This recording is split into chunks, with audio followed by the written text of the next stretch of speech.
with me is the House Intel Committee ranking Republican, Devin Nunes, who, of course, was the former chairman. Thank you, sir, for coming in. Great to be with you, Ed. What kind of a start is this for Adam Schiff as chairman of the House Intel Committee, that a story comes out, many Democrats, many in the mainstream media jump on the initial BuzzFeed report, says this is going to lead to impeachment, if true, it's now shot down by the special counsel, and Adam Schiff says, I want to investigate more. Well, I think it's important for the viewers to know, Ed, that BuzzFeed is a critical player in this. BuzzFeed was the first news outlet to print the dossier. This was the Clinton paid-for dirt gleaned from the Russian activists or some type of Russian officers, intelligence people, given to Christopher Steele, and BuzzFeed published this information. Yep. Okay, so BuzzFeed, along with dozens and dozens of actors of news media people, have staked their entire careers on this Russian gambit. And so they are desperate. So every week we have something new, something comes up that this is the end-all, be-all, and it just so happens that last week BuzzFeed, I think was looking for a Hail Mary pass, and it just didn't work. But so is Michael Cohen, though, at this point? He was already supposed to be going in early February to the House Oversight Committee to talk more broadly about what he allegedly knows. But he's already been, pled guilty to lying to Congress. So how credible could he be on this story anyway? Well, look, I don't know how credible he is. He already was. He did lie to Congress, as you just said. But something also important to note about the so-called Trump Tower meeting. This is the meeting that actually Fusion GPS met with the people before and after that meeting. Fusion GPS, once again, was a Clinton campaign paid-for operations outfit. So they were clearly involved in the setup of the Trump Tower meeting. So if they want to bring Cohen in and talk to him, that's great. We'll participate. But likely, if you really want to get to the truth behind the Trump Tower meeting, Fusion GPS and the Clinton campaign are all over it, probably behind it. And if you want to talk about the Clinton campaign and Fusion GPS, you have to talk about Bruce Orr at the Justice Department. His wife, of course, worked for Fusion GPS. And I find it interesting that a moment ago you were saying many in the media week after week will jump on any anonymous source story that they think fits a narrative against the president. But then you have an on-the-record transcript of House Republicans bringing Bruce Orr in a couple of months back. And among other things, this is from Kim Strassel in the Wall Street Journal on Friday. Mr. Orr told this team the information in the dossier came from the Clinton camp and warned that it was likely biased, certainly unproven. When I provided, he said, the Steele information to the FBI, I tried to be clear that this is source info, he testified. I don't know how reliable it is. You're going to have to check it out and be aware. These guys were hired by somebody relating to the Clinton campaign, and be aware. It sounds to me like he told Republicans in private that he was trying to sound the alarm about the dossier being biased, and others at Justice and the FBI did not listen. So why is this important? This is important because if you remember, about a year ago, we put out a memo to the American public that was declassified. We wanted to make sure the American public knew that the Clinton campaign had paid for this dirt. It had not been presented to the FISA court at all. And we knew that top people within the DOJ and FBI knew about it. Now, we spent a year, basically a year and a half, fighting over this information, but now we know for certain, and now the American people are beginning to find out, that not only did top officials know at the FBI, top officials also knew at the Department of Justice, including 4 people that were on the Mueller team. 2 have now been fired. 1 is now the leader of the Mueller team, the so-called attack dog. And so these people have a lot of questions that need to be answered that we in the House, because our investigation continues, even though we don't have subpoena power, we will continue to investigate this and bring this information out to the public. Quick so last the truth question gets out.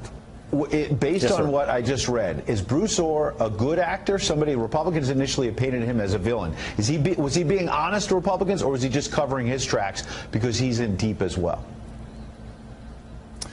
Well, look, I believe that he's telling the truth in his testimony. I have no reason to not believe that, because it actually lines up with a lot of additional information that we know about.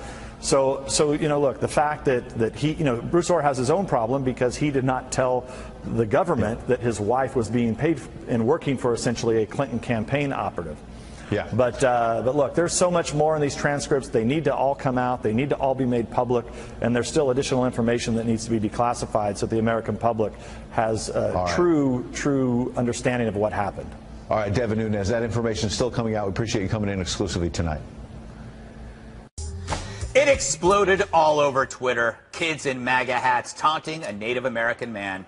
Well, not so fast. Soon after, other tape surfaced where it appears the teens were doing cheers when approached by the drummer who beat the instrument in their faces. This was after different activists had approached and harassed the teens. So with more info, this new story seems different than the old story. How did this happen? Well, first, the media embraced this story because that's what we do. We can't resist being first. And it provided, or can't resist being second. Anyway, and the media provided their favorite villain, the red cap. Yep. Because for the press, you can't spell hate without hat. And the media, I came up with that today. Pretty good, huh? Anyway, the media knew this story also would distract from the BuzzFeed mess, so it was a nice break from their own humiliations. I saw the story unfold, and trusting my own eyes, I saw obnoxious teens. My chaperone instinct kicked in, meaning if I'm critiquing libs all day, I should also police my own side as well. By the way, isn't that the big question here? Where were the chaperones? I always had them when I was in high school. I deserved them. Anyway, I said the kids should apologize, but maybe it should be me for jumping the gun. However, I do know this.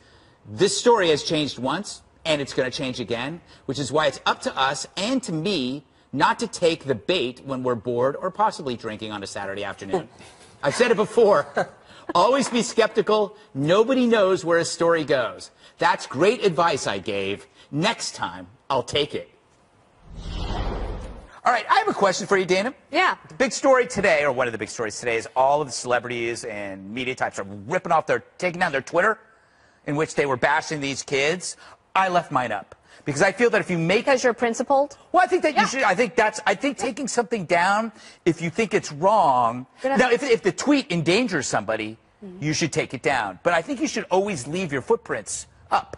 Right, until you take it all away. Right. I mean, in some ways, you know how like we complain that in the media, like something will happen and then there's a correction. Yes. But the correction only gets a tenth of the attention as the original article. So I could see where you might want to take it down. But it does raise a very interesting question.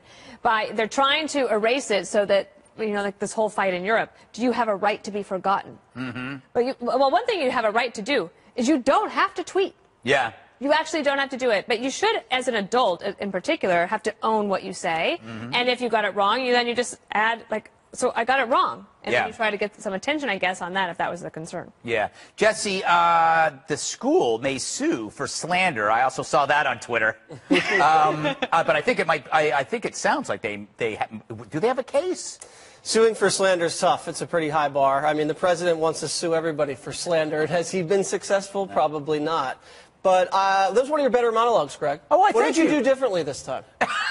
No, I didn't mean that as an insult. I thought it was very good. I have a little different take. Okay. Okay. Here's my take. That was a great insult. This story became a controversy because the guy smirked. Ooh. Now, as a smirker, I'd like to defend smirking. You're so right. Smirking is not a hate crime. No. Smirking, I do, when I'm either amused or content or calm. And sometimes it's used to diffuse a situation because it's kind of a non-violent thing. But people hate being smirked at. And I've often been said that I have the most punchable face on television. I've even said that to you. People say that. People say that to me on Twitter all the time. And when I was looking at this story, I saw that people were saying this kid had the most punchable face besides Jesse Waters in America. And for some reason, smirking elicits this reaction. But bottom line, Greg, the black Hebrew Israelites, they're not getting any attention here because they're the ones that instigated this entire thing, and I've run to these people in the streets. They're some of the most racist, hateful people you will ever encounter in your whole life, and I understand why these kids were chanting and trying to create a counter-protest in reaction to it. I don't know if that... I think they were chanting along with the Native American, but to Jesse's point about this group, I used to see them in Times Square all the time. They're the worst. What is their... I don't know that much about them. What is their religion? What is their issue? Well, the Bible, I mean, basically what they're saying is that, you know, they're the real Israelites. Okay. And that they're the real people who are the chosen ones by God, not Jewish people and all the rest. And they have all sorts of sort of elaborate mythology, ideology, you know, religious theory that puts them at the center of the universe. And they do say hateful things, and they can be threatening. But what you heard here initially was that the Native American elder said there are only 4 of the Israelites, and there was a big group of kids in the MAGA hats and all the rest, and he thought they were attacking because the Israelites were saying the offensive things, then the kids were starting to come back and screaming at them, and he initially screaming. says, I just saw them laughing. Well, no, chanting or whatever the high school chant was. But they never said build the wall or whatever. I don't know about that. I don't know. But they come. But so he intervenes, according to him, and what he told reporters was he intervened to stop the high school kids from attacking what he described as their prey, these 4 black guys, right? But then, of course, we see subsequent tape, maybe not the case. But I will say that what strikes me is that both the Roman Catholic high school and the diocese both initially apologized based on what we first saw on the tape. Yep. Yeah, I agree. And I thought that they should apologize because what I saw, just the initial stuff, and I thought, my first thing, though, is I just didn't see any adults there. Yeah. Now what we have to worry about is what happens to this kid, it's other students whose face is everywhere and is getting death threats because that's what happens. Which is crazy, yeah. And he's saying he and his family are getting death threats. I watched 2 hours plus of this video from 3 different angles, and I did find it fascinating that the only thing people were talking about this kid's smirk, and they were talking about the chanting, and you could argue, you could say this is a bunch of, high school boys and their parents maybe need to have a conversation with them about when you're in a chaotic or antagonistic situation, just walk away. Don't stand there. Don't stare somebody down. You can say that, but what did the kids, so far from what we know, what did they actually do? There's no assault here.